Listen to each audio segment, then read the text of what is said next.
श्रील प्रभुपाद की जय। पांडव निर्जल एकादशी की जय। पांडव निर्जल एकादशी व्रत महात्मा। एक बार पांडुपुत्र भीमसेन ने अपने पितामह श्री व्यासदेव से पूछा, हे पितामह, माता कुंती, द्रौपदी, तात युधिष्ठिर, अर्जुन, नकुल और सहदेव सभी एकादशी का व्रत करते हैं। भ्राता युधिष्ठिर मुझे भी ये उपवास करने को कहते हैं, क्योंकि एकादशी व्रत पालन वेदों का आदेश है, परंतु मुझसे भूख सहन नहीं होता। मैं ऐसा क्या करूं कि एकादशी व्रत पालन के पुण्य मुझे प्राप्त हो सके? इसके लिए मैं आपके आदेशानुसार पूजा, उपासना, क्षमता अनुसार दान धर्म आदि कर सकता हूँ। ये सुनकर श्री व्यासदेव ने कहा, हे भीम, वह व्यक्ति नरक के स्थान पर स्वर्ग जाता है जो शुक्ल तथा कृष्ण दोनों पक्षों की एकादशियों का पालन करता है। अतः मास में इन दो तिथियों को अन्न ग्रहण करना वर्जित है। मास में इन दो तिथियों को अन्न ग्रहण करना वर्जित है। भीमसेन ने भय से कांपते हुए कहा, वर्ष में 24 एकादशियों का पालन करना मेरे लिए असंभव है। दिन रात की बात क्या, मैं तो क्षण भर भी भूखा नहीं रह सकता। भूख नामक उदराग्नि मेरे उदर में नित्य प्रज्वलित रहती है, जिसे शांत करने के लिए मुझे बहुत सा भोजन करना पड़ता है। बहुत हुआ तो मैं वर्ष में केवल एक दिन व्रत कर सकता हूँ। कृपया कोई ऐसा व्रत कहें जिसके पालन द्वारा मुझे सभी का फल प्राप्त हो। इसके उपरांत श्री व्यासदेव ने कहा, ज्येष्ठ मास के शुक्ल पक्ष में आने वाली एकादशी को निर्जल कहते हैं। इस दिन जल नहीं ग्रहण करना चाहिए और ना ही कुछ खाना चाहिए। एकादशी के सूर्योदय से द्वादशी के सूर्योदय तक पानी भी वर्जित है। इस प्रकार व्रत पालन करने वाले को वर्ष की समस्त एकादशियों का फल इस एक ही व्रत से होता है। हे भीमसेन, इस एकादशी से प्राप्त होने वाले पुण्यों के बारे में सुनिए। इस व्रत के पालन से सभी तीर्थों में स्नान का फल मिलता है और मृत्यु के समय यमदूतों के स्थान पर सुंदर विष्णुदूत उस व्यक्ति को वैकुंठ ले जाएंगे।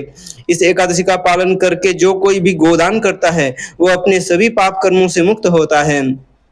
श्री व्यासदेव ने पुनः कहा, हे भीमसेन, अतः तुम्हें अपने पूर्व पाप पूर्ण प्रतिक्रियाओं से मुक्ति पाने हेतु इस आवश्यक व्रत को अवश्य करना चाहिए। तुम्हें परम पुरुषोत्तम भगवान श्री कृष्ण से अपने संकल्प की उद्घोषणा करके इस प्रकार प्रार्थना करनी चाहिए, हे देवादिदेव, परम पुरुषोत्तम भगवान, आज मैं निर्जला रहकर एकादशी व्रत का पालन करूंगा।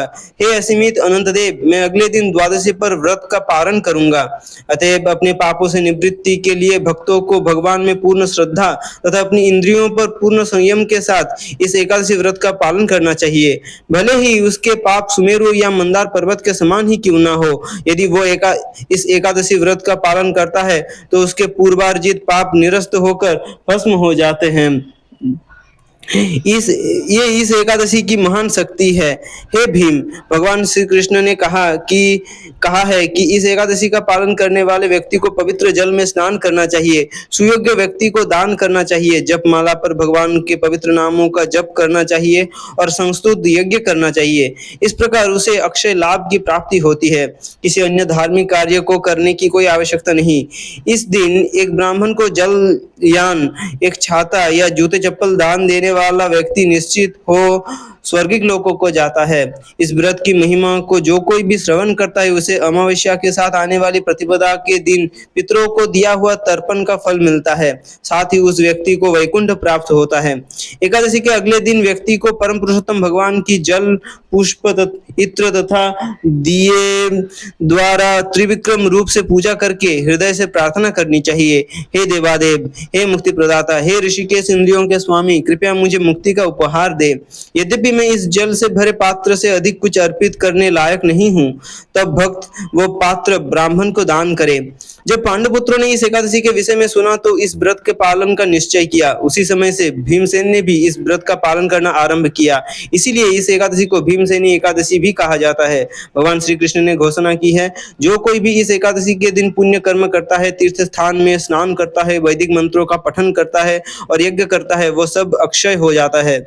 यहाँ ब्रह्मवैवर्त पुराण से पांडव निर्जल एकादशी की महिमा का गान किया गया है। यदि कोई व्यक्ति सर्वाधिक शुष्क मौसम में निर्जल उपवास करता है तो ये एक अत्यंत साहसिक कार्य है। भीम ने एक ऐसे व्रत हेतु प्रार्थना की जिसके द्वारा वो समस्त अन्य उन व्रतों के पालन का पुण्य प्राप्त कर सके जिनका पालन करने में वे असमर्थ थे। व्यासदेव ने उन्हें इस कठिन व्रत का पालन करने का सुझाव किया। उन्होंने बताया कि व्यक्ति को संध्या काल में भगवान को दुग्ध स्नान करवा कर भगवान की उपासना करनी चाहिए।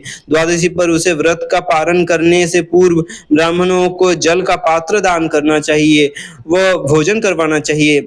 हे पुत्र, भगवान केशव जो कि हाथों में शंख चक्र गदा व पद्म धारण करते हैं, उन्होंने स्वयं मुझे बताया था कि संपूर्ण वर्ष में होने वाली एकादशी के व्रत के पालन का पुण्य इस एक एकादशी निर्जल पर व्रत करके प्राप्त किया जा सकता है।